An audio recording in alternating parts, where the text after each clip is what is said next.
everybody, welcome to another lesson of learning Japanese. Today we're going to kind of continue off of the previous video that we did, which was how to say do nothing but verb. In this video, we're going to cover how to say to verb nothing but noun.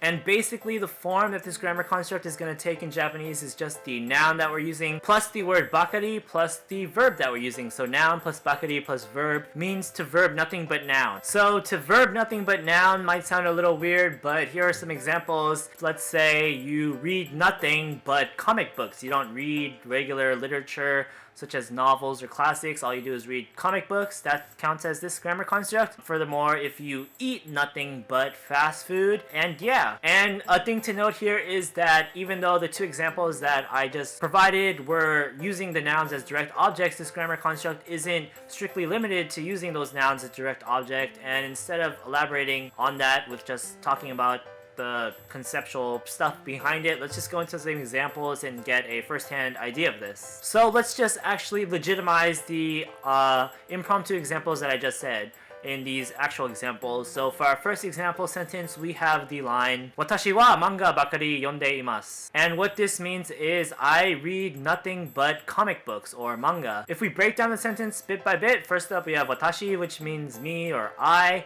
We have wa, marking me or I as the topic of the sentence. We have manga, which is manga or comic books if you really want to translate it. We have bakari right after manga to basically translate as nothing but. Then we have yonde imasu, which is yomu in its te form plus the phrasing imasu, just like we covered in the previous video. So watashi wa manga bakari yonde imasu translates to I read nothing but comic books or manga. So the important thing to note here is that when we're using this grammar construct and the noun in the grammar construct is going to be a direct object, then we're not going to use the direct object particle o to mark it as such.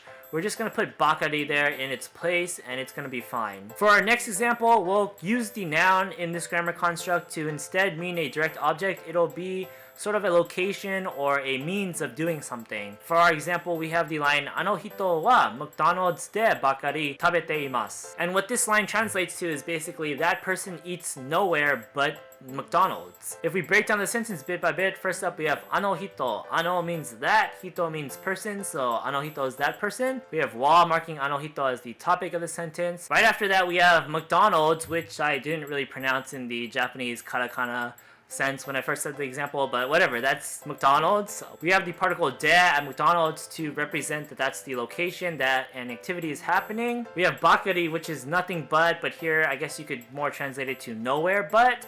Then we have tabete imasu, which is taberu, to eat in its te form, plus imasu, because that's the phrasing we need for this grammar construct. And altogether we have the line ano hito wa McDonald de bakari tabete imasu, and that just means that person eats nowhere other than McDonald's. And here note that since this isn't a direct object, it's kind of a location, a means of doing something. The noun, that is McDonald's, is a means of eating or the location at which eating is being done. We still include the particle de that represents it as the location that activity is being done. We don't drop the de like we drop the o for direct objects. That's just the guideline for this grammar construct for whatever reason. So for our last example, we're gonna use the noun in this grammar construct to mean something else again. This time it's gonna be the indirect object. So for our line we have Kare wa onna no ko ni bakari denwaをしている. And what this line translates to is basically he calls nobody but girls on the phone. If we break down the sentence bit by bit, first up we have kare, which means he. We have wa marking him or he as the topic of the sentence. We have onna no ko, which means girl or girls. We have the particle ni, which is almost always used with indirect objects. We have bakari right after the particle that modifies the noun that's being used in this grammar construct. So onna no ko ni bakari would mean nothing but girls, but since they're humans, we'll kind of change that phrasing to nobody but girls. Then we have denwa o shite iru. Denwa is kind of going to be the direct object here. O is going to be the direct object marker, and suru is going to be the verb. So to do the phone basically just translates to call. But suru here is going to be in its te form because that's what we do when we're using the bakari form. So suru is going to change to shite, and then we add the iru right after that to end the sentence. So altogether, kare wa onna no ko ni bakari denwa o shite iru means that guy calls nobody but girls on his phone. And here we see the noun of this grammar construct, the onna no ko, the girls, are the indirect object of the sentence as opposed to the direct object or the location or the means of the verb. So yeah, that's how we use the form noun plus bakari plus verb to mean to verb nothing but noun.